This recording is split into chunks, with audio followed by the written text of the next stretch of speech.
जहां जहां चरण पड़े राहुल के तहता बंटाधार।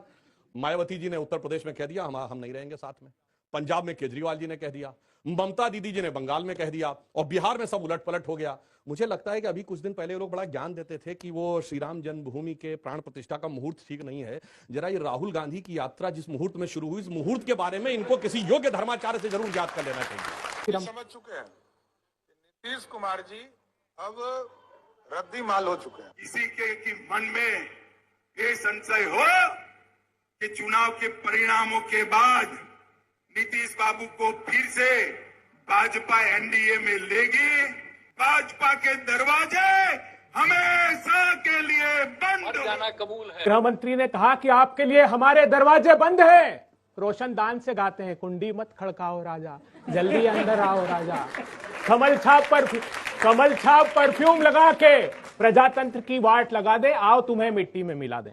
हेलो फ्रेंड्स, आज के डिबेट का टॉपिक है बीजेपी प्रवक्ता सुधांशु त्रिवेदी ने राहुल गांधी की भारत जोड़ो न्याय यात्रा पर उठाए सवाल और हमला करते हुए कहा है कि जहां जहां चरण पड़े राहुल के वहां वहां हुआ तख्ता बंटाधार।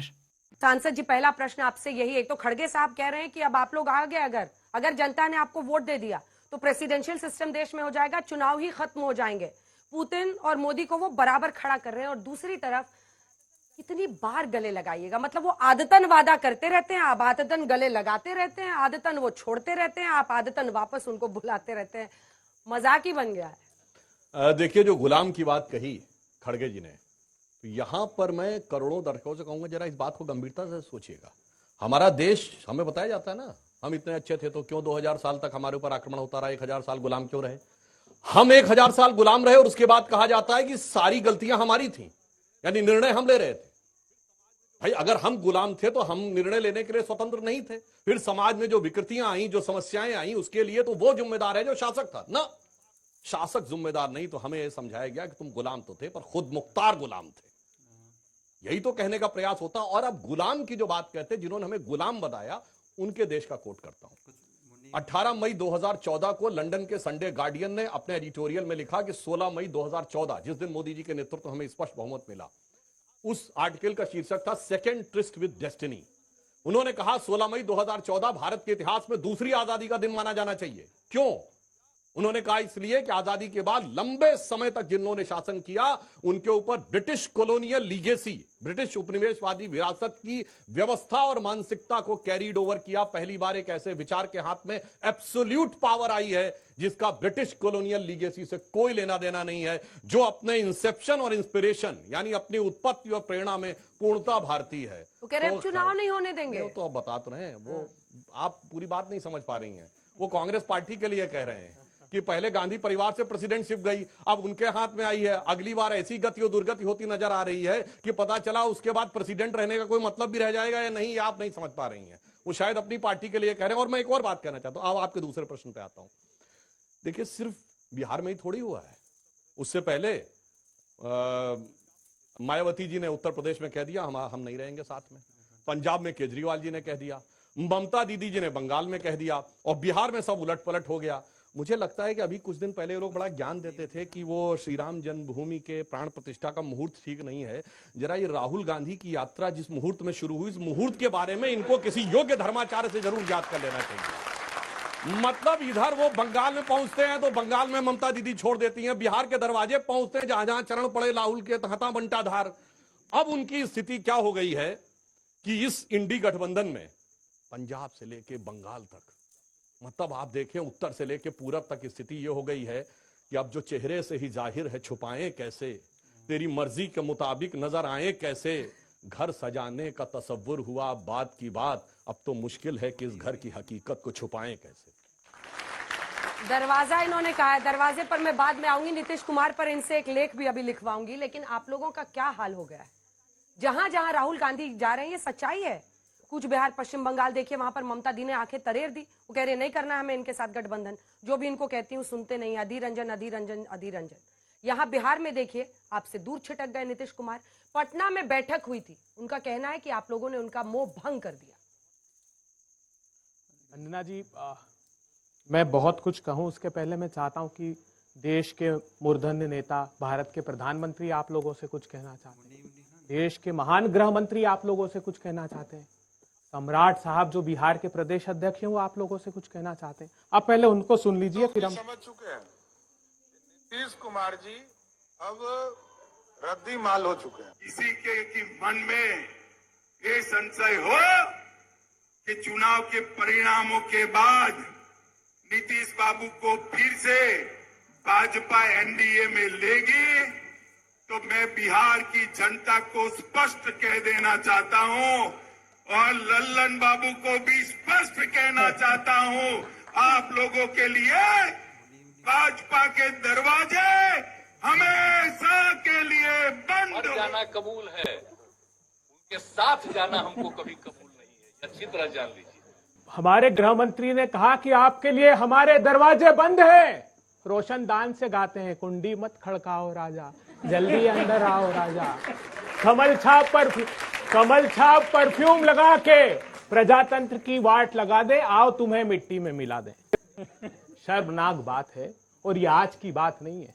मुझे दुख होता है जब मेरे देश के लोग राहुल गांधी जी की साहसपूर्ण यात्रा पर जब उपहास उड़ाकर एंकर और भारतीय जनता पार्टी के प्रवक्ता हंसते हैं, तब मुझे दुख होता है। भारत के प्रधानमंत्री नरेंद्र मोदी जी ने कदम रखते ही जब प्रधानमंत्री पद की शपथ ली, सबसे पहला वक्तव्य दिया कि ये जो पीडीपी का अलायंस है, बाप बेटी की सरकार चोर, उसके बाद उनके साथ गठबंधन कर लिया। महाराज जाते हैं नेशनली करप्ट पार्टी, ये शरद पवार की पार्टी को नेशनली करप्ट बताते हैं। 8 दिन पहले उनके भतीजे अजीत पवार पर आरोप लगाते हैं, कहते हैं कि आकंठ भ्रष्टाचार में डूबा हुआ है, उसको गले लगा लेते हैं, सारे पाप धुल जाते हैं। आज नीतीश कुमार जी के लिए 8 दिन पहले सदन की कही हुई बात पर कहा कि बेटियों के लिए इतनी अभद्र भाषा का प्रयोग किया कि शर्मसार कर दिया। प्रधानमंत्री जी, जरा शर्म नहीं आई आपको? अरे शर्म भी शर्म से शर्मा गई जब निर्लज्ज कुमार की बात आ गई।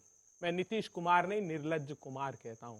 गिरगिट भी शर्म से शर्मा जाता है जब नीतीश कुमार का जिक्र आता है। और भारतीय जनता पार्टी के प्रदेश अध्यक्ष सम्राट चौधरी कहते थे कि सिर की पगड़ी जब तक नहीं उतारूंगा, जब तक इनकी सत्ता को उखाड़ कर नहीं फेंक दूंगा। और शर्मसार करते हुए वह मंत्रिमंडल पद की शपथ लेते हैं उसी पगड़ी के साथ। न इनको पगड़ी की चिंता है, न देश की चिंता है, सिर्फ सत्ता की भूख मिटाती है। ये किसी भी स्तर तक चले जाएंगे। तो क्या हुआ था जब 9 अगस्त को आप लोगों ने गले उनको लगाया था, तब पता नहीं था कि गिरगिट जैसे हैं या कौन से जानवर जैसे हैं? बहुत अच्छा प्रश्न आपने किया। अच्छा, ये एक भी आरोप सच्चा पता नहीं था नीतीश कुमार क्या इस है। स्तर का एक अच्छे से याद देखिए, तब आपको कुर्सी दिख रही थी? कुर्सी नहीं दिख रही थी। तब? हमने तब भी कहा था कि जो जहां जितनी सक्षमता से लड़ सकता है साथ में लड़े। ये सवाल भारतीय जनता पार्टी ने खड़ा किया नहीं, था। समझे नहीं? नीतीश कुमार के लिए 8 अगस्त 2022 यादाश्त में ताजा कर दूं, क्या हुआ था? इनसे ब्रेकअप हुआ था जी, नीतीश कुमार। फिर क्या किया था आप दोनों ने?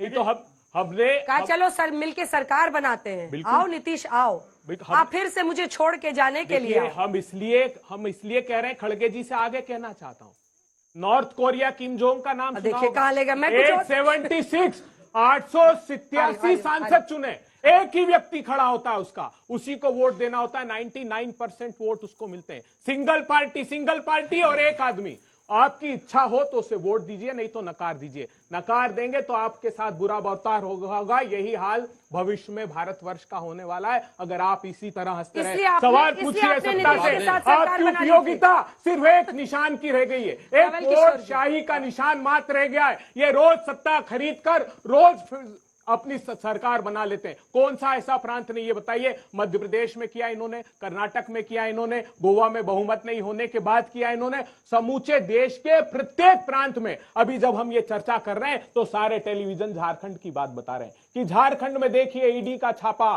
झारखंड मुख्यमंत्री को पकड़ देंगे। क्यों? क्योंकि इनको पता है कि नीतीश बाबू को गले लगाने के बाद जो बदनामी बिहार में हुई है, कि इसके बाद जो बची कुची सीटें इनकी 16-17 पिछले बार आई थी वो भी नहीं रही थी। नीतीश के साथ गले लगने के बाद 5 सीटें बस दो, एक छोटा सा उनसे जवाब ले लें।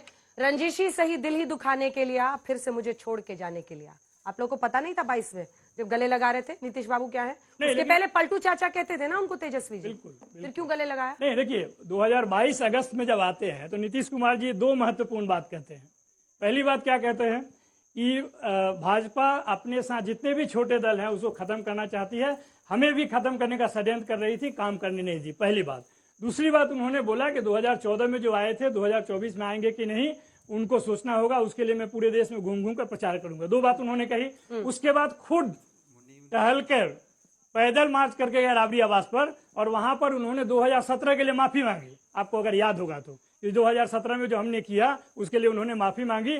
तब महागठबंधन के सारे दल, 7 दल मिलकर उनको नेता माना, और बिहार के हित में आपने देखा होगा ये भी बिहार हित ही कहते हैं। ठीक है, बिहार वो के छतरी तो सारे खोल देते हैं कि उसमें बिहार के लिए कर रहे हैं। फर्क है ना, भाजपा और राजद में फर्क है, धूड़ विरोधी दल है, पूरा देश जानता है। उसके बाद 8-9 को जब डिप्टी चीफ मिनिस्टर के रूप में तेजस्वी यादव शपथ लेते हैं, 15 अगस्त को गांधी मैदान से मुख्यमंत्री जी को कहना पड़ता है, जिस एजेंडा पे तेजस्वी यादव ने 2020 में चुनाव लड़ी थी कि 10 लाख युवाओं को नौकरी देंगे, वहां पर मुख्यमंत्री बोलते हैं कि 10 लाख नौकरी ही नहीं 10 लाख रोजगार का सृजन करेंगे। और आपने देखा होगा पिछले 17 महीना में जो काम तेजस्वी यादव ने किया है, इसलिए कि जो मंत्रालय उनके पास था शिक्षा स्वास्थ्य में, वो 17 साल में नहीं किया।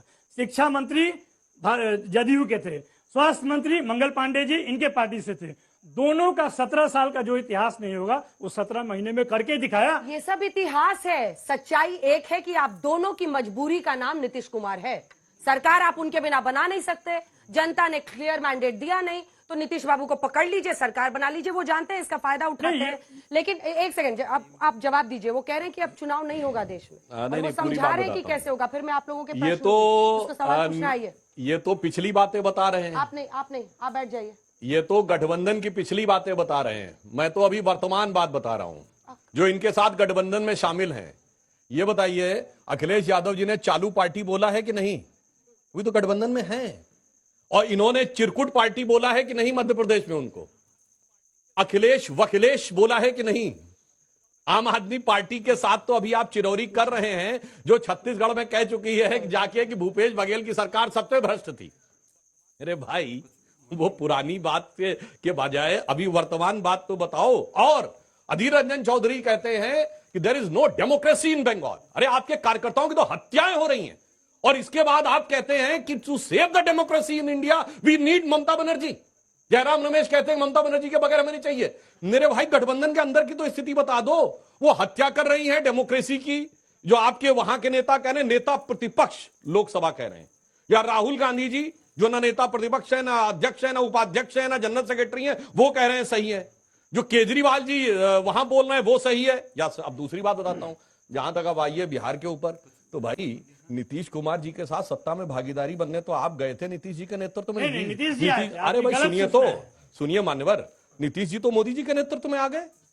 अब दूसरी बात मैं बताता हूँ, अब दूसरी बात सुनिए। अरे भाई अपने टर्न में बोलिए। कम सीटों के ठीक है, वो बावजूद पूरा करें। मुख्यमंत्री बने, मोदी जी शरण में गए नीतीश जी। अरे भाई, मैं तो कह रहा हूं, इतना बड़ा भारतीय जनता पार्टी दिखाई पड़ रही है, 79 सीटें हमारी हैं, 45 उनकी हैं, और जनादेश किसको मिला था? अब दूसरी बात बताते हैं। देखिए साहब, जनादेश तो अलग है, मगर उस जमाने में भी ये किसने बोला था? जब राजद और जदयू का गठबंधन था तो नीतीश कुमार जी ने बोला था ना, जे रहीम उत्तम प्रकृति का कर सकत कुसंग, और चंदन विश्व व्यापत नहीं लिपटे रहत भुजंग। इसका अर्थ ये होता है, ये रहीम का दोहा है कि जो लोग उत्तम प्रकृति के होते हैं उनके ऊपर बुराई का असर वैसे ही नहीं होता जैसे चंदन के वृक्ष के ऊपर सांप लिपटे रहते हैं, वो नहीं। ये तब बोला था जब आपके साथ गठबंधन में थे। अब किसको भुजंग बोला ना, समझ लीजिए। तो दोस्तों, आज के डिबेट में आप किसके साइड खड़े थे हमें ज़रूर बताएं, और इस टॉपिक पर आपकी क्या राय है कमेंट करके बताइए, और सब्सक्राइब करें हमारा चैनल हल्ला मीटर।